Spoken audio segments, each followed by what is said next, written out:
Join me at Circuit of the Americas.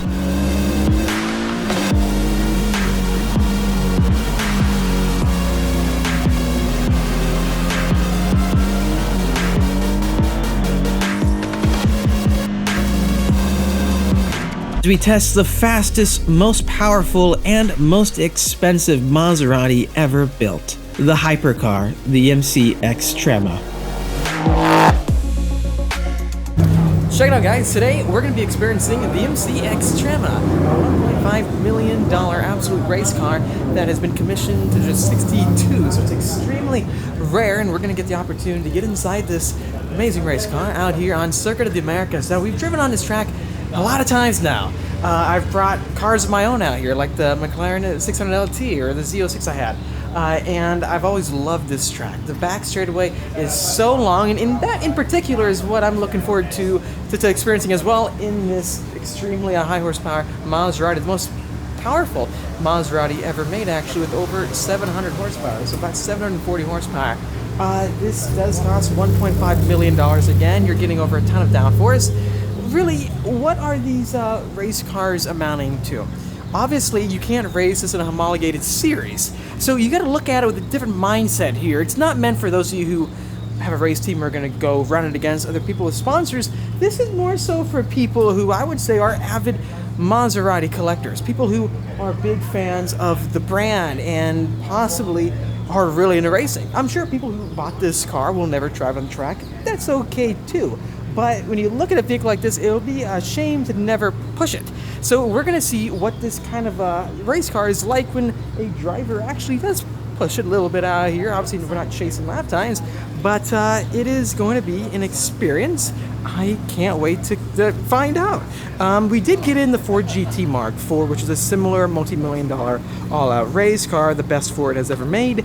We've been in other race cars from Ferrari and even other brands like McLaren when I tested out their new Artura Trophy race car, which that vehicle puts down GT3 lap times.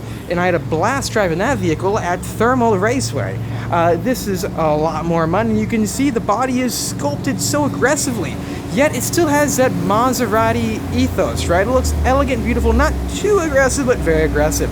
And I believe from talking to the main engineers, from what they're telling me, they really wanted to incorporate Maserati's history very well into this vehicle, where when you get inside and drive it, it's unmistakably Maserati, and it's easy to get towards extremely high performance, where it's approachable, because balance is key, and that's one thing the engineers have really highlighted to me out here today. As you can see, there's not even a screen right here. It's completely hollowed out with carbon fiber, so your screen is right there with that center steering system, and then you can completely control your ABS and traction control settings, as well as engine mapping and more, right there with that driver-centric column that's lifted up and aimed at you. And you'll see the same design element incorporated in the GT2 Stradale, where it's right there with the colorful accents to really show everything off. I'm a big fan of that roof scoop right there, that shark fin, and this adjustable rear spoiler. So yes, the downforce is adjustable. You don't have active downforce with this vehicle, but again, it's just very, very aggressive, right? Guys, look at that rear venting system with those carbon fiber tip wrapped exhaust. This is crazy, guys. I know the Ford GT Mark IV was insane when I got in that vehicle with Ford during their dynamic debut. It was actually at Sonoma Raceway. Moving down below, you have 325 full slicks out back with steel brakes, and that's one important thing to highlight. It's with these race cars, of course, they've pulled off the carbon ceramics. I've been seeing a lot of this with like Ferrari challenge cars and more. They get so expensive to run non-stop that the price you're paying, it doesn't really justify itself, in my opinion, for long-term track use. You see it on a lot of supercars because it's meant for the street and the track, and you don't have brake dust, right? But for people who want to chase times and go to the track as much as they possibly can, these are the brakes that you're going to want. So we're going to get inside this vehicle and find out what it is like on legendary Circuit of the Americas. Dai, dopo lo rimettiamo dentro qua, eh.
thank you very much. You're a great driver, man. Thank you.